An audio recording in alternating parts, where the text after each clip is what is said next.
Lalu, seiring bertambahnya usia, ternyata SR juga mulai memahami konflik lama yang ada di dalam keluarganya.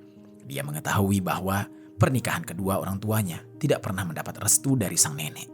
Halo Sobat Pena, apa kabar hari ini? Assalamualaikum warahmatullahi wabarakatuh. Hari ini kita akan kembali membahas kejadian-kejadian mengerikan, kisah nyata yang terjadi di muka bumi ini. Nasib tragis dialami oleh seorang nenek di Kabupaten Pulang Pisau, Kalimantan Tengah pada tahun 2025.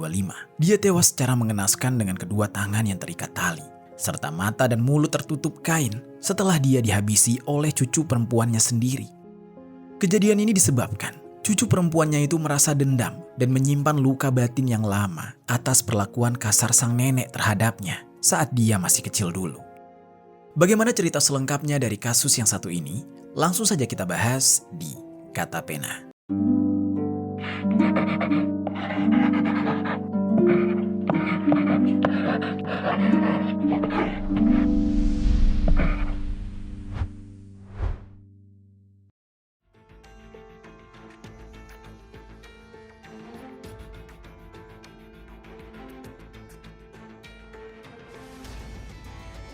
Sebelum kita mulai ke ceritanya, jangan lupa untuk subscribe channel ini dan bagikan video ini ke teman-teman kalian. Cerita ini dibuat berdasarkan berita yang sudah beredar dan diterbitkan oleh beberapa media publik yang aku sajikan dan aku rangkum dalam bentuk alur cerita. Kita mulai ceritanya. Jadi sobat, di Kabupaten Pulang Pisau, Kalimantan Tengah, tepatnya di Jalan Melati 10 RT 14 RW 04 Desa Mulyasari, Kecamatan Pandih Batu. Hiduplah seorang perempuan lanjut usia bernama Poniem, yang mana pada saat itu usia Poniem sudah menginjak 69 tahun. Di usia senjanya tersebut, kondisi fisik Poniem sudah tidak lagi sekuat dulu. Bahkan Poniem diketahui pernah mengalami sakit stroke, sehingga hal itu membuat tubuhnya cukup lemah dan rentah. Aktivitas hariannya menjadi sangat terbatas. Dia tidak bisa lagi melakukan kegiatan yang cukup berat. Bahkan untuk bergerak pun, dia harus melakukannya dengan penuh kehati-hatian. Di dalam rumah yang menjadi tempatnya untuk menghabiskan masa tua, Poniem tinggal bersama dengan sang suami. Meski tidak banyak informasi di media yang mengungkapkan secara detail tentang identitas suaminya itu, namun diketahui bahwa pasangan lansia ini menjalani kehidupan rumah tangga yang sederhana dari usaha ternak keluarga mereka dan tanpa penghasilan yang tetap.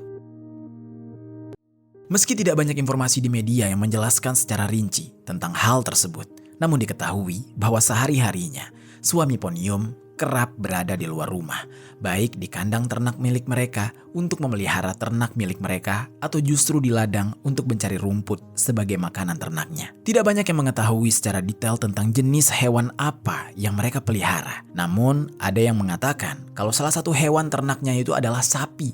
Ya, sementara itu, Poniem sering sekali tetap berada di rumah dan menghabiskan waktu dengan aktivitas yang ringan.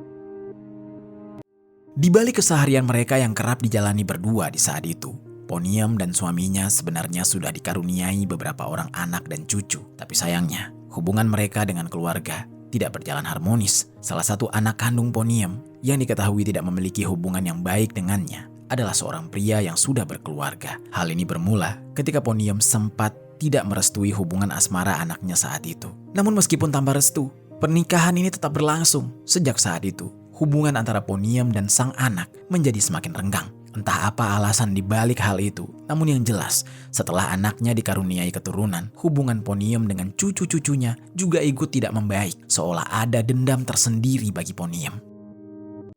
Konflik yang semula hanya terjadi antara ibu dan anak, perlahan menjalar dan turun-temurun mempengaruhi hubungannya dengan generasi berikutnya, yaitu cucu-cucunya. Perang dingin yang tidak pernah terselesaikan ini menjadi akar persoalan yang panjang di dalam keluarga Poniem.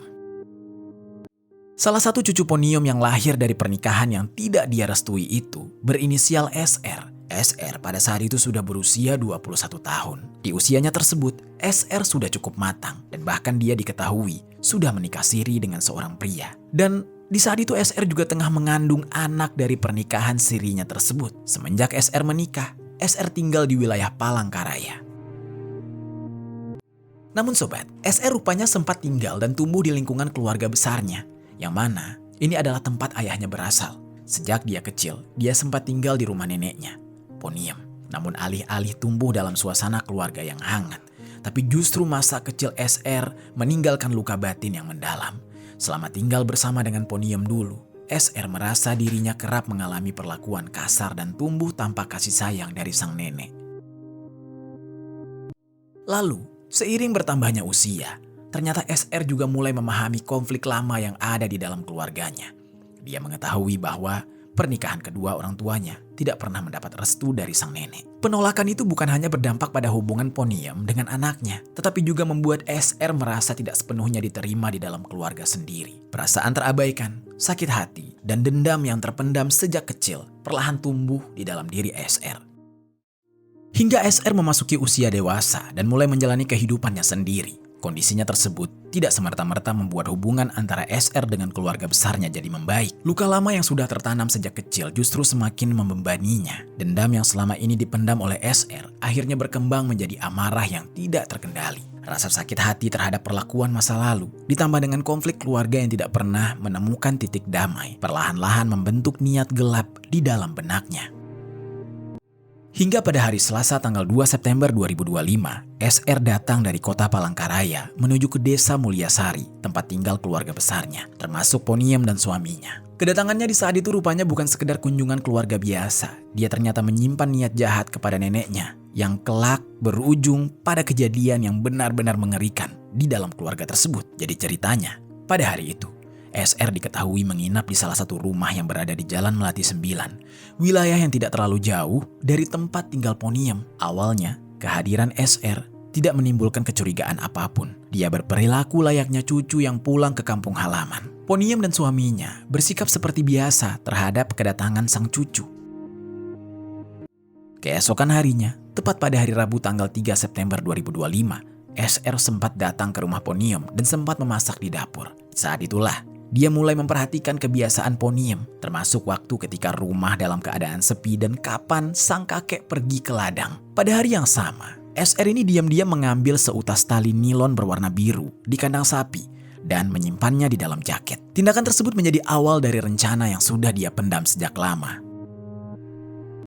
Hingga singkat cerita, di hari Kamis tanggal 4 September 2025 sekitar jam 10:45, SR kembali ke rumah Poniem. Pada saat itu, Poniem dan suaminya sedang berada di teras rumah dan sedang bersantai. Tapi SR yang berada di rumah Poniem di saat itu beralasan ingin mengambil kartu keluarga atau KK yang dimilikinya yang tersimpan di rumah Poniem. Alasan itu sebenarnya hanya dalih untuk SR agar dapat kembali memasuki rumah sang nenek dan tidak dicurigai. Poniem pun akhirnya masuk ke dalam rumah dan berusaha mencarikan KK alias kartu keluarga yang diminta oleh cucunya itu. Di dalam kesempatan itu, SR juga sempat menanyakan keberadaan surat tanah milik Poniem. Namun Poniem justru tidak memberikan itu karena dia agak curiga. Dan dia mempertanyakan kepada SR untuk apa dia meminta dokumen tanah. Apakah dokumen tanah itu ingin dia beli atau justru dia jual? Mendengar pertanyaan itu, SR hanya terdiam tanpa memberikan jawaban sedikit pun. Setelah percakapan singkat mengenai surat tanah, situasi di dalam rumah kembali terasa sunyi. Tidak ada percekcokan, tidak ada pula suara yang mencurigakan. Poniem tetap berada di dalam rumah dengan kondisi fisik yang lemah, sementara SR masih berada di sekitarnya. Kemudian singkat cerita, pada sekitar jam 12:30, suami Poniem atau kakek dari SR berangkat pergi ke ladang untuk mencari rumput demi pakan ternak miliknya. Di dalam kondisi rumah yang di saat itu semakin sepi, niat jahat SR akhirnya mulai ingin dia lancarkan. Dengan memanfaatkan situasi ketika Poniem berada di dalam keadaan yang tidak berdaya, SR menutup pintu rumah rapat-rapat. Lalu dia menghampiri neneknya tersebut. SR kemudian mengambil seutas tali nilon berwarna biru yang sebelumnya sudah dia siapkan. Dia kemudian menghampiri Poniem. Dia melakukan gerak-gerik yang mencurigakan. Di saat itu, Poniem merasa kebingungan dengan apa yang dilakukan oleh SR. Tiba-tiba, sebelum sempat Poniem berusaha menyelamatkan dirinya, dengan sangat mendadak, SR langsung mengikat kedua tangan neneknya tersebut ke belakang. Poniem di saat itu berusaha meronta-ronta, melepaskan ikatan itu, dan menanyakan apa maksud yang diinginkan oleh cucunya dengan melakukan hal itu kepada dia. Namun SR di saat itu langsung menutup mulut Poniem dengan kain agar Poniem tidak berteriak dan menimbulkan kegaduhan.